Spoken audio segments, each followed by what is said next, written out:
Compañeros, bienvenidos a esta la séptima semana. Bueno, vamos a comenzar con, o mejor, a continuar con nuestro trabajo que nos atañe del Big Bang. Bueno, la semana pasada no pudimos avanzar con nuestro trabajo del Big Bang porque resulta que tuvimos la conmemoración del Día del Agua y el Día de la Tierra. Pero debemos continuar con nuestro recorrido. ¿De qué? Con el Big Bang. Recordemos que el Big Bang, mis queridos compañeros, es simplemente la explicación que hace la comunidad científica para poder responder a esa gran pregunta que todos los seres humanos en algún momento nos hemos hecho como individuos o como comunidad en cualquier lugar del planeta. Y es simplemente, bueno, todo esto que nos rodea, esto que somos, que simplemente hemos llamado el universo, ¿de dónde vino? ¿De dónde provino? Ya habíamos visto miles de explicaciones y miles de cosas que nos decían, no, un Dios lo creó, no, resulta que se alinearon los astros, no, resulta que fue una explosión. Bueno, muchas explicaciones. Esas explicaciones en su momento fueron útiles, pero actualmente hay una que es mucho más útil, no es la única, no es la verdadera, pero sí es muy útil y nos sirve para responder muchísimas cosas. ¿Cuáles cosas? Esas que nos permiten comprender cómo se formó el universo y bueno, luego veremos que también nos sirven para explicar dónde estamos en el universo. Así que continuemos rápidamente, mis queridos compañeros. Habíamos visto inicialmente que los científicos creían que nuestro universo y todo lo que en él está contenido antes se encontraba en una pequeña bolita donde se contenían los elementos iniciales y fundamentales del universo, a partir de los cuales todo lo que conocemos, especialmente lo observable, surgió. Pues esos elementos fundamentales eran simplemente neutrinos, bosones, leptones y otra serie de cosas como los electrones también. Resulta que a esta pequeñita bolita, que realmente no era tan pequeña, pero sí era pequeña comparado con nuestro universo, pues resulta que se le llamaba una singularidad que tenía una particularidad bien importante y es que tenía muchísima energía. Tanta energía que en algún momento no la soportó más y colapsó. Hizo puff. Y todas esas partículas fundamentales a partir de las cuales se comienza a formar el universo estaban contenidas y hacen puff y se empiezan a expandir por todo el universo. ¿Hacia dónde? Pues hacia todas partes. Razón por la cual nuestros científicos creen que la forma de nuestro universo es esferoidal. No esférico, pues es esferoidal. ¿Por qué? Porque todas las partículas cogieron para todos los lados. Se fueron para todos los lados. Así como cuando Thanos hizo así y expandió una gran esfera gigantesca que empezó a desaparecer la mitad del universo para equilibrarlo. Pues resulta, mis queridos compañeros, que segundos, milisegundos después de esa gran explosión habíamos visto que esas partículas fundamentales se empezaron a estructurar y formaron nuevas partículas. ¿Cuáles nuevas partículas? Unas partículas que actualmente reciben el nombre de protones y de neutrones. Esas partículas se empezaron a atraer unas con otras y empezaron a formar una cosa que se llaman los núcleos. Esos núcleos que actualmente reciben el núcleo atómico, ¿sí? Porque son el núcleo de los átomos, resulta que empezaron a atraer a otra partícula fundamental que estaba por ahí dando vueltas, que se llaman los electrones, y esos electrones empezaron a orbitar, a dar vueltas alrededor de estos señores, orbitar, a dar vueltas.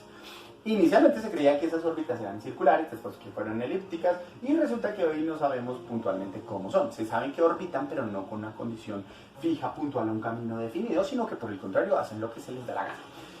Pero a estos elementos llamados núcleos, compuestos generalmente por protones y generalmente por neutrones, dependiendo del caso, no siempre, atraen por reacciones gravitacionales a los electrones. Esos electrones empiezan a orbitar y a dar muchas vueltas alrededor. Eso es importante, mis queridos compañeros. El núcleo más simple de encontrar en el universo y el más simple que se formó es el de hidrógeno. ¿Cuál? ¿Qué significa? Fue el nombre que le dimos al núcleo donde solo se encuentra un protón. Solo necesita un protón para tener hidrógeno.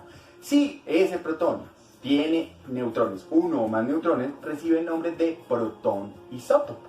Por ende, por tener un solo protón se va a llamar hidrógeno. Pero si tiene neutrones pegaditos a él, va a recibir el nombre de hidrógeno. Se me fue el nombre, isótopo, así como los isótopos de Springfield dieron ese nombre.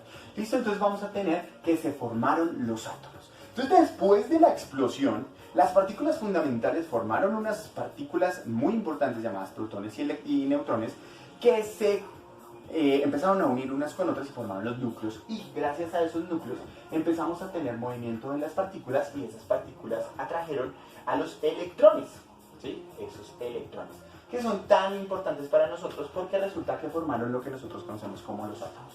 se formaron muchos, miles y miles y miles y millones de átomos que se empezaron a condensar, especialmente ¿cuáles átomos? Los de hidrógeno. O sea, imagínense que esto es una nube llena de hidrógenos, o sea, llena de un elemento llamado protón con un electrón a su alrededor. Generalmente siempre si hay un electrón, siempre habrá un protón. O mejor, si hay un protón, siempre habrá un electrón. Si hay dos protones, siempre habrán dos protones. La naturaleza trata de equilibrar y eso es muy importante, porque si usted encuentra 8 protones, generalmente la naturaleza le va a decir entonces tenga 8 electrones para que equipare mejor o que iguale o mantenga una igualdad. ¿Listo? Pero entonces empezamos a tener muchos protones, o sea, muchos átomos de hidrógeno, y empezamos a formar una cosa que los científicos llaman las nubes atómicas o simplemente las nebulosas. Y resulta que esas nebulosas son bastante particulares porque cuando se empiezan a concentrar, porque los átomos empiezan a atraer unos por otros gracias a la acción gravitacional, ¿qué es la acción gravitacional? Ustedes se preguntan. Es una condición en la naturaleza que permite que dos cuerpos que poseen una propiedad que se llama masa, que después lo vamos a ver, se atraigan mutuamente. Este atrae a este y viceversa. Chin chin, y se atraen. Entonces empezamos a tener atracciones y resulta que esas atracciones empezaron a condensar y se empezaron a condensar en un punto y empezaron a formar unas esferas que tenían tanta concentración y tanta presión entre ellas por la atracción gravitacional de todas las moléculas que empezaron a aumentar su temperatura y aumentaban su temperatura con esa forma esférica y empezaron a iluminarse, a producir luz propia. En ese momento nacieron las primeras estrellas. Entonces veníamos que se formaron los protones y neutrones, los núcleos, luego los núcleos junto con los electrones, los átomos, luego los átomos, las grandes nebulosas, y las nebulosas empezaron a condensar, y eso es un repaso de lo que vimos en la clase pasada, yo lo sé, ustedes dirán, pero bueno, vamos a avanzar. Pues resulta que esa esfera brillante que empezó a tener una condición de gran cantidad de fuerza gravitacional, porque empezó a atraer todo lo que se le tuviera cerca a miles y miles y miles de kilómetros de distancia, pues empezó a traer cierto material que empezó a orbitar alrededor de él.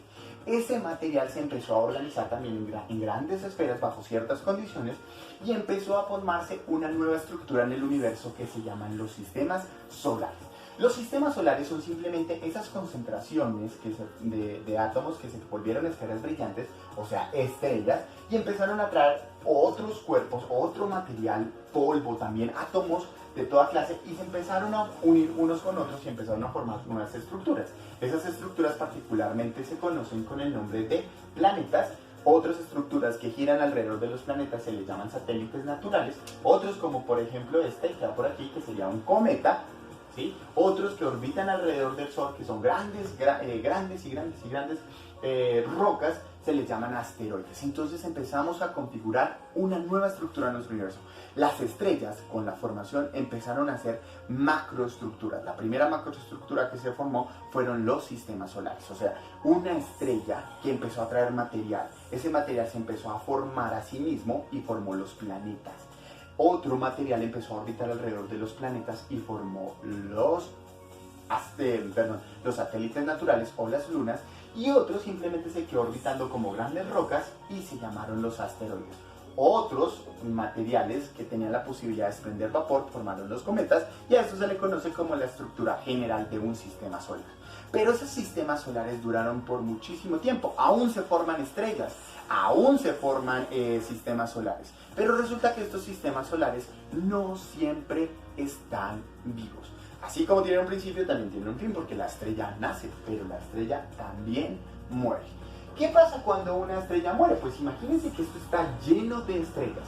Y una estrella llegó y ¡pum! Se encendió y luego ¡pum! Se apagó. Significa que la estrella murió. Resulta que cuando la estrella muere, hace como una especie de explosión. Y luego una implosión. Y empieza a traer con más fuerza todo el material que explotó, el material que estaba alrededor de ella, pero material mucho más lejano, porque ya tiene muchísima más fuerza gravitacional.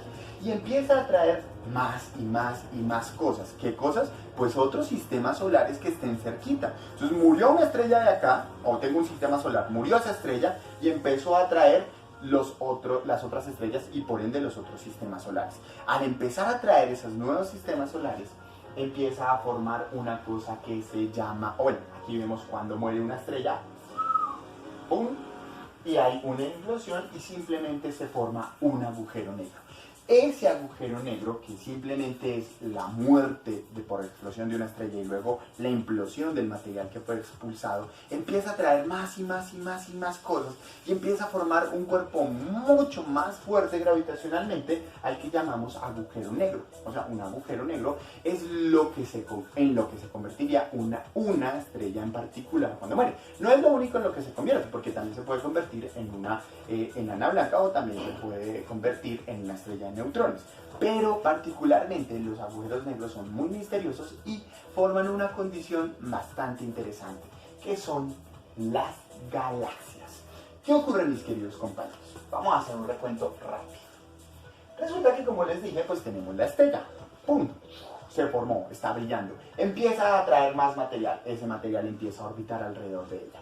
Ese material empieza a configurarse como planetas, lunas y asteroides y forma una macroestructura que se llama sistema solar. Pues resulta, mis queridos amigos, que ese periodo de formación fue de muchos y muchos. ¿Cuántas estrellas se formaron? Miles y miles y millones y millones y millones y millones. Pero resulta que así como nacen, también mueren. ¿Cómo mueren? Como una explosión. O eso es lo que han observado nuestros astrónomos y por eso creemos que así funciona. Cuando muere, genera una explosión y todo ese material que estaba conteniendo o por el que se estaba conformando la estrella empieza a expandirse, pero luego sufre una implosión. No solo se devuelve el material que salió luego de la explosión, sino el material que estaba alrededor. ¿Cuál era el material? Pues los planetas, los asteroides, los cometas, las lunas y todo. Y se empieza a concentrar y se convierte en un gran agujero negro. O sea, ¿que esto qué era? Una estrella que murió, explotó y luego implotó y empezó a traer todo ese material. ¿Por qué se llama un agujero negro? Ah, ustedes dirán, porque es un hueco.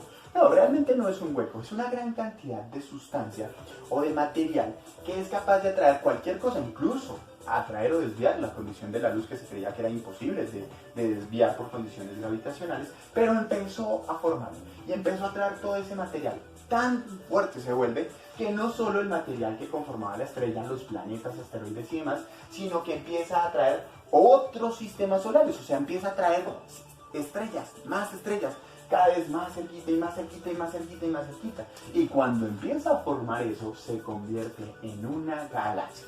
O sea, ¿qué pasa aquí? Elementos importantes. Aquí vimos la formación de los sistemas solares. Una estrella cuando nace empieza a traer material. Ese material empieza a configurarse en un sistema solar. Ese sistema solar es simplemente la conformación de una estrella, planetas que orbitan alrededor de la estrella, posibles lunas que orbiten alrededor de los planetas, posibles rocas que orbiten alrededor del Sol que llamamos asteroides y posibles rocas que orbiten alrededor del Sol pero que desprendan vapores que brillan con la luz del Sol o de la estrella y se convierta en un cometa. Ese sistema solar empezaron a formarse cada vez que se formaba una estrella, pero cuando muere una estrella, este sistema solar se empieza a compactar en una gran cantidad de materia tan poderosa gravitacionalmente que no solo atrae lo que era el sistema solar, sino que empieza a atraer otros sistemas solares. Y esos sistemas solares empiezan a orbitar alrededor de esa que se formó luego que murió la estrella. ¿Qué es? Probablemente un agujero negro. Recuerden que no siempre que muere una estrella se convierte en un agujero negro.